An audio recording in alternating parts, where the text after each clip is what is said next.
ایک زمانہ آیا کہ قریش کے ظلم و ستم اور جور و جبر اتنے زیادہ بڑھ گئے کہ کمزوروں پر جو ظلم ڈھاتے تھے، زیادتی کرتے تھے، وہ دیکھے نہیں جاتے تھے۔ تو سیدنا صدیق اکبر شہر مکہ کو چھوڑ کر کے مکہ سے باہر جا رہے تھے۔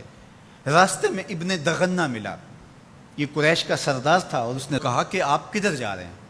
تو آپ نے فرمایا کہ اس شہر میں اب رہنا نہیں ہے جہاں جور و جبر کا رواج ہو، جہاں ظلم و تعدی پھیلتا ہی چلا جائے، جہاں شر کو کوئی روکنے والا ہی نہ ہو، تو میں تو اس شہر میں نہیں رہنا چاہتا۔ تو ابن دغنہ نے آپ کو روک لیا، اس نے کہا میں آپ کو نہیں جانے دوں گا۔ ان مثلک لا یخرج ولا یخرج، آپ جیسا شخص کبھی بھی شہر سے باہر نہیں جائے گا اور نہ اس کو نکالا جا سکتا ہے۔ جناب سیدنا صدیق اکبر رضی اللہ تعالی عنہ کے بارے میں گواہی ایک کافر کی سنیے جو دھرم میں، عقیدے میں مخالفت رکھتا ہے، لیکن سچائیاں تو سر چڑھ کے بولتی ہیں۔ اب ابن دغنہ سیدنا صدیق اکبر کو بازو سے پکڑ لیتا ہے اور واپس مکے کی طرف چلتے ہوئے کہتا ہے فَإِنَّكَ تَكْسِبُ الْمَعْدُومَ، اس لیے کہ جس کا کوئی کمانے والا نہیں، ابو بکر تم اس کے کمانے والے ہو۔ تم اگر تاجر ہو تو تمہارا مال تجارت جب بکتا ہے تو غریبوں کے چولہے جلتے ہیں، تو تم اگر چلے گئے تو غریبوں کے چولہے بجھ جائیں گے، شہر میں اندھیرا ہو جائے گا، لوگ فاقوں سے مر جائیں گے، تمہیں نہیں جانے دیں گے۔ دوسری بات وَتَصِلُ الرَّحِمَ، تم صلہ رحمی کرتے ہو، تمہارے رویوں کا جمال اور تمہارا طرز معاشرت اتنا خوبصورت ہے کہ لوگ رشتہ داروں کے ساتھ رویہ کیسے کرنا ہے تیری چوکھٹ پہ آ کے سیکھتے ہیں۔ تیسری بات وَتَحْمِلُ الْكَلَّ، جس کا کوئی بوجھ اٹھانے والا نہیں، ابو بکر اس کا بوجھ تم اٹھاتے ہو، اس کی ضرورت کو تم پورا کرتے ہو۔ وَتَقْرِي الضَّيْفَ، اور آپ مہمان نواز ہیں، اور وَتُعِينُ عَلَى نَوَائِبِ الْحَقِّ، اور آپ ان لوگوں کی مدد کرتے ہیں جو راہ حق کے اندر مشکلات میں گر جاتے ہیں۔ اب وہ 5 باتیں جو ام المومنین نے حضور علیہ السلام کے بارے میں کہیں، وہی 5 باتیں ابن دغنہ نے حضرت صدیق اکبر کے بارے میں کہیں۔ تو اب یہ سمجھنے میں کوئی دیر نہیں لگتی کہ حضور نے اپنے غلاموں پہ اپنی سیرت کا رنگ چڑھا دیا تھا، اور ایسا پختہ رنگ تھا، ایسا پکا رنگ تھا جس کو کافر بھی دیکھ رہا ہے۔ وہ رنگ دور سے ہی دکھائی دیتا تھا کہ ابو بکر پہ بھی محمدی رنگ ہے، عمر پہ بھی محمدی رنگ ہے۔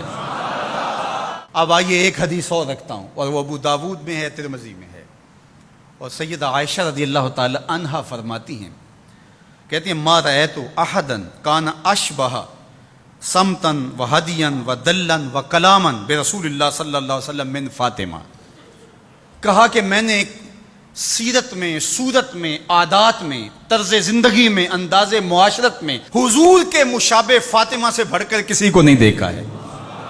اگر حضور کی سیرت کا عکس کامل دیکھنا چاہتے ہو، اگر حضور کے جمال کا نقشہ مکمل دیکھنا چاہتے ہو، اگر محمد عربی کی تصویر دیکھنا چاہتے ہو تو وہ فاطمہ بنت محمد ہے صلی اللہ علیہ وسلم۔ ابو بکر صدیق حضور کے رنگ میں رنگے ہوئے، سیدہ فاطمہ حضور کے رنگ میں رنگی ہوئی ہیں، اور وہ بھی حضور کی تربیت کا عکس ہیں، اور یہ بھی تربیت کا عکس ہیں۔ وہ بھی حضور کا رنگ اور یہ بھی حضور کا رنگ، اور دونوں ایک ہی سینے سے پھوٹتی ہوئی شعائیں، ایک ہی چمن کے مہکتے ہوئے 2 پھول، ایک کا نام فاطمہ ہے اور دوسرے کا نام ابو بکر ہے۔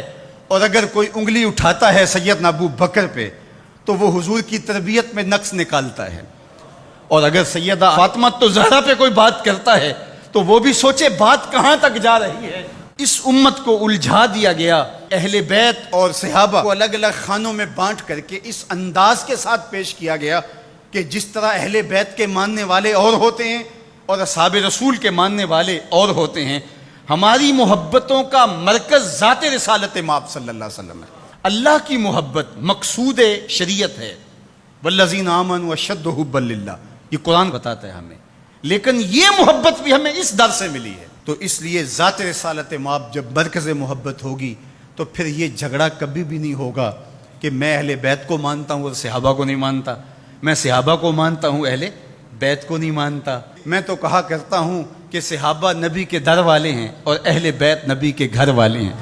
ہم کہتے ہیں گھر والوں تمہیں بھی ہمارا سلام ہو، در والوں تمہیں بھی ہمارا سلام ہو۔